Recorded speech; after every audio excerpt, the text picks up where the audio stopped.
Hi viewers, రాష్ట్రంలో రాజీవ్ యువ వికాసానికి సంబంధించి అర్హుల ఎంపికకైతే అప్లికేషన్ వెరిఫికేషన్ అన్నది 70% వరకు అయితే కంప్లీట్ అయినట్టు రాష్ట్ర ప్రభుత్వం చెప్తుంది. అయితే ఇందులో ముఖ్యంగా ఇక్కడ సిబిల్ స్కోర్ అన్నది చాలా ముఖ్యమైన పాత్ర పోషిస్తుందని చెప్తున్నారు. అయితే ఎవరికైతే సిబిల్ స్కోరు తక్కువ ఉందో వాళ్ళ అప్లికేషన్ అయితే రిజెక్ట్ అయ్యే అవకాశం ఉన్నట్టు తెలుస్తుంది.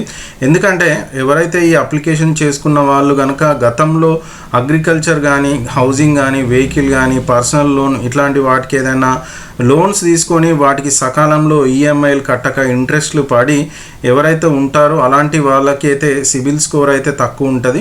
మనకు తెలుసు ఈ సిబిల్ స్కోర్ అన్నది పూర్, యావరేజ్, గుడ్, ఎక్సలెంట్ అని 4 కేటగిరీలలో ఉండడం జరుగుతుంది. మరి ఎవరికైతే ఈ యొక్క సిబిల్ స్కోర్ అన్నది గుడ్ అనే కండిషన్లో, అంటే సిబిల్ స్కోర్ అన్నది 650 నుంచి 750 మధ్యలో ఉంటుందో వాళ్ళనైతే అర్హులుగా ఎంపిక చేసే అవకాశం అయితే కనిపిస్తుంది.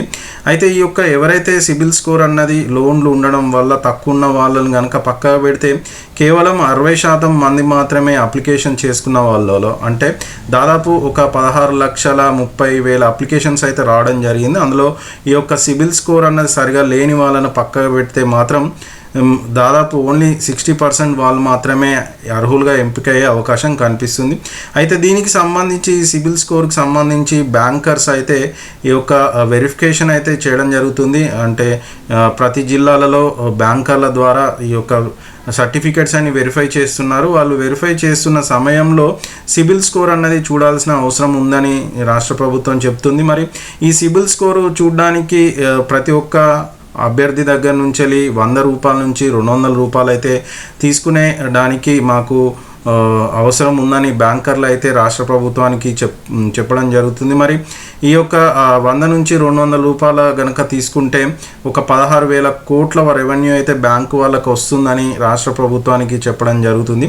కానీ దీనికి సంబంధించి ఈ యొక్క డిప్యూటీ సీఎం బట్టి విక్రమార్క వారు అయితే గతంలో అయితే ఈ యొక్క ఫీజుకి సంబంధించి మినహాయింపు ఇవ్వాలి అనేసి బ్యాంకర్లకైతే చెప్పడం జరిగింది. మరి చూద్దాం, మరి ఈ యొక్క బ్యాంకర్లు ఈ సిబిల్ స్కోరు అన్నది పరిగణలోకి తీసుకుంటారా? ఒకవేళ పరిగణలోకి తీసుకున్నాక కూడా అప్లికేషన్ల దగ్గర, అంటే ఎవరైతే అప్లికేషన్ చేసుకున్న వాళ్ళ దగ్గర నుంచి 100 రూపాయల నుంచి 200 రూపాయలు వసూలు చేసి ఈ యొక్క సిబిల్ స్కోర్ చూస్తారా, లేదనుకుంటే ఫ్రీగానే చూస్తారా అన్న దాని గురించి మరి గతంలో ఏదైతే అప్లికేషన్ చేసుకొని వెయిట్ చేస్తున్న వాళ్ళందరికైతే ఇది ఈ రాజీవ్ యువ వికాసానికి సంబంధించిన లేటెస్ట్ న్యూస్ అండి. సో మరి వీడియో కనుక మీకు నచ్చితే మాత్రం కంపల్సరీ ఛానల్ని సబ్స్క్రైబ్ చేసుకోండి, వీడియోకి ఒక లైక్ చేయండి, వీలుంటే మీ ఫ్రెండ్స్కి, ఫ్యామిలీ మెంబర్స్కి కూడా వీడియోని షేర్ చేసేయడానికి ట్రై చేయండి. Thanks for watching video.